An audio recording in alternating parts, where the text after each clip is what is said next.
BJ Mafia, what's poppin'? Jags fans, happy Monday, March 4th. Right now, we are in the middle of the NFL offseason. At this very moment in time, we are in the deadline window for the franchise tag, which is basically what we're going to be talking about here today. We just got done with the NFL Combine this weekend. That was great to watch, the little bit that I did get to watch.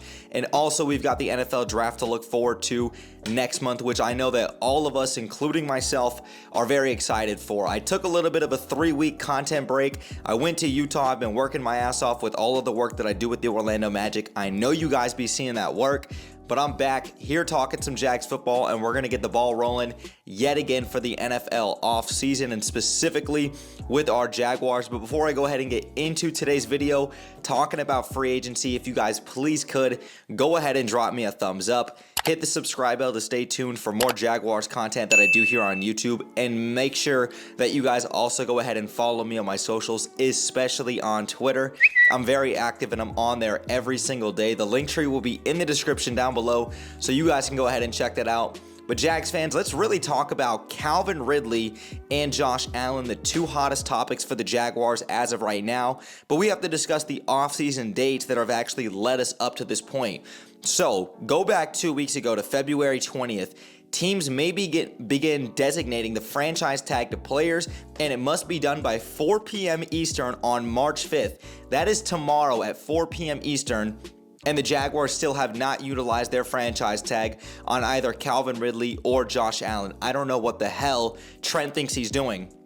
Now, next week, March 11th through the 13th, free agency negotiations may begin, and then March 13th, the 2024 league year and free agency period officially opens up at 4 p.m. Eastern, which means trades can begin and teams can begin to sign free agents. So we've got all of that happening, not only tomorrow with the franchise tag window closing, but also next week with free agency negotiations and new contracts coming into play. But let's talk about Calvin Ridley first and foremost, a guy who I am very, very high on. I've been unapologetic about that on Twitter for you guys that have been following me, and I want this guy retained in Jacksonville, whether that's through a new contract or through the franchise tag. But when you take a look at Calvin Ridley, a guy who had a year and a half, almost 2 years off of football completely, only appeared in 5 games in 2021, and of course was suspended for the entirety of the 2022 season.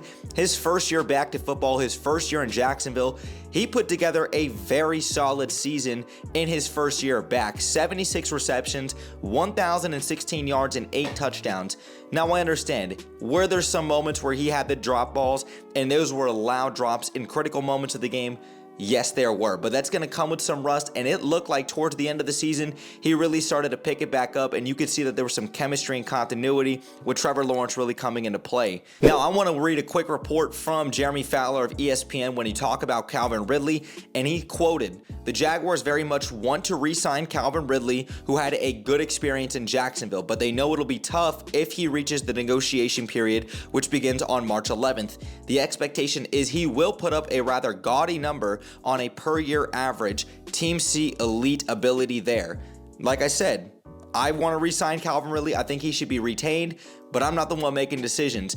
Now, we get the news this morning. Mike Evans has reached a 2-year, $52 million agreement with the Tampa Bay Buccaneers. $35 million of that is going to be guaranteed money, which means he's off the market. Michael Pittman Jr. of the Indianapolis Colts is going to be retained by the Indianapolis Colts, whether that's through the franchise tag at $21.8 million for a wide receiver or through a new contract. The Colts are not going to let him go, which means that Calvin Ridley will be the top pending free agent wide receiver on the market, which means that teams would be willing to overpay for him if they see elite talent there, which they do. Now let me read you a quote from an AFC scout. This is from John Shipley, one of the Jaguars beat reporters. "He and Lawrence, as in Calvin Ridley, started to get some chemistry later in the year. Everyone in the NFL knew he had to shake off some rust and baggage. He would probably get about $17 million per year on the market. I think teams will try to drive this price up too.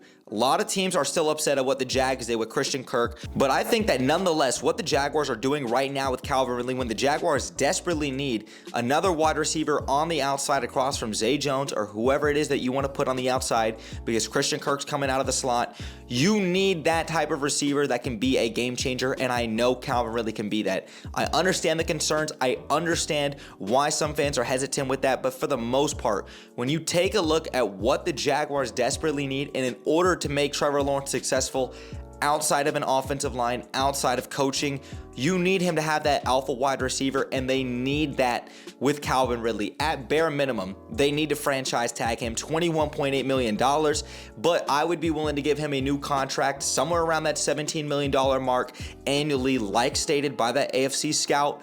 I wouldn't mind giving him a 4-year, $68 million deal or a 3-year, $51 million deal. I think all of those are reasonable. I think he earns his big payday. He deserves his big payday, and I know he's only going to continuously get better. Now, let's talk about Josh Allen, because this is the bigger issue when you talk about the Jaguars. You talk about a guy who put together a career-high season on the 5th-year option for the Jaguars this past season. Josh Allen was sensational. He should have been a Defensive Player of the Year candidate. He wasn't even in that race. But at 26 years of age, Josh Allen in 2023, 66 tackles, 17 of those were for a loss, 17 and a half sacks, 33 quarterback hits, had an interception, 2 forced fumbles, and a pass deflected. His tackles for lost sacks and his quarterback hits were all career highs across the board. Pay Josh Allen. This is a guy who wants to be in Jacksonville. He embraces Jacksonville. He embraces the culture, the city, and the direction of this team moving forward. That is a franchise player right there. You take care of the guys that you not only draft, even though I understand Trent Baalke didn't draft him, you take care of the guys that you drafted and that you are going to pay because they are franchise cornerstones, and you make sure you pay those guys and retain them, and you set that culture here in Jacksonville. But let me just kind of get into the nitty gritty when you talk about Josh Allen some more. According to Jeremy Fowler, yet again, this was back on February 25th, the Jacksonville Jaguars star edge rusher, Josh Allen, is largely expected to receive the $24 million franchise tag. Now, while I want Josh Allen to get absolutely every penny he can out of Trent Baalke and this Jaguars organization because he deserves that money, I understand why the franchise tag at $24 million may come into play for Josh Allen, because it then lets the Jaguars and Trent Baalke have him sign, a contract later on in the season, right? They can do that. They should have already negotiated that during last season or last year's offseason. They should have already given him a contract. But nonetheless, if they give him the franchise tag, it'll be at $24 million. That'll be off the cap this year. And then that's going to give them some more time and some more leverage in order to work out contract negotiations. The same thing could be said for Calvin Ridley if they decide to use that franchise tag on him. Now, back to John Shipley, the Jaguars beat writer, and some more messages that he got in terms of NFL scouts. Here's from an NFC scout. There are some people who would probably be surprised if he got a contract worth $30 million a year, but they shouldn't be.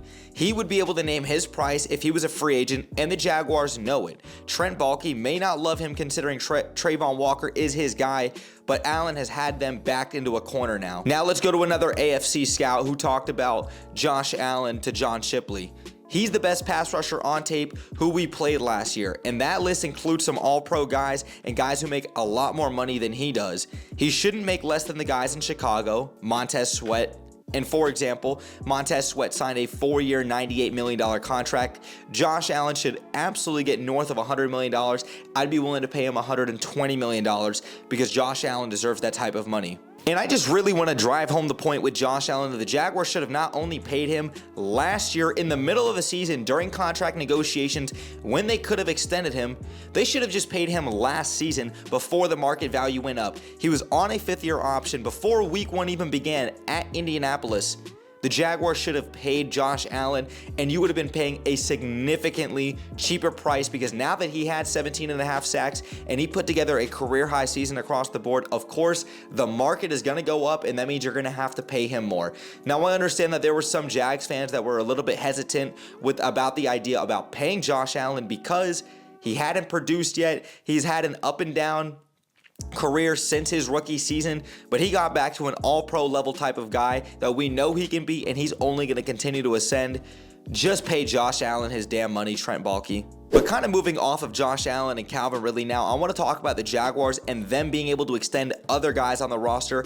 And most notably, we're going to stick with the 2021 draft class, which was a loaded draft class for Trent Baalke. And obviously, it was a no doubt home run hitter with Trevor Lawrence at #1 overall. But when you take a look at Trevor Lawrence and Travis Etienne, both of our first round picks in 2021, both of those guys are going to be eligible for their 5th-year option. But I say with this entire 2021 draft class, when you talk about Trevor Lawrence, Tyson Campbell, Travis Etienne, Andre Sisco, and Walker Little, pay every single one of these guys. I'm not saying it has to be done this offseason, but I'm saying pay them.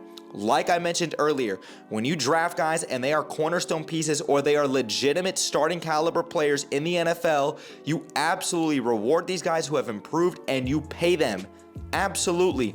When you talk about Trevor Lawrence, especially at the quarterback position, which we know is a premium, and he is absolutely, undoubtedly our franchise quarterback, you pay him now.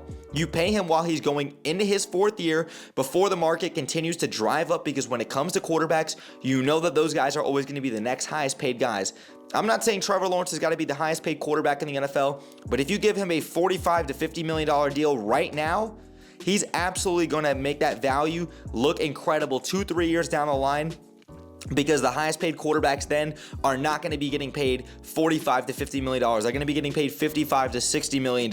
And he's absolutely worth that money. He's shown it on tape, the development he's shown, and also when he's upright and healthy. We all know franchise quarterbacks do not just come and go. Trevor Lawrence is absolutely our guy. But when you take a look at the rest of the 2021 draft class, Etienne, Walker Little, Tyson Campbell, and Andre Sisco, these are legitimate starting caliber guys in the NFL, and they have improved since coming to Jacksonville. You absolutely are going to pay these guys. You should pay these guys, and it's the same value that you could get for Trevor Lawrence. You pay these guys now, which means that the market's not going to go up as high. You don't let them test free agency, where you know teams would be willing to pay a little bit more out of their pockets. You get the hometown discount, and you absolutely are going to pay these guys. I don't know how many times I have to say it.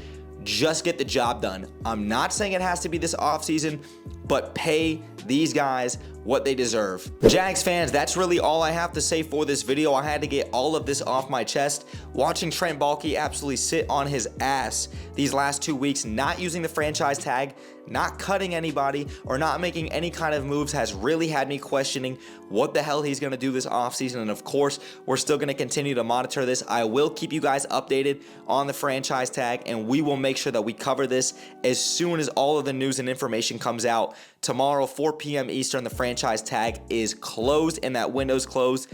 Jags fans, if you guys enjoyed today's video, make sure you guys go ahead and drop me a thumbs up. Hit the subscribe bell to stay tuned for more Jaguars content that I do here on YouTube. And make sure you guys also go ahead and follow me on my socials, especially on Twitter. I'm very active and I'm on there every single day. The link tree will be in the description down below so that you guys can go ahead and check that out. But Jags fans, thanks again for sticking around throughout the whole video. Brett James, aka BJ, I'm out, y'all. And like always, let's go Jags.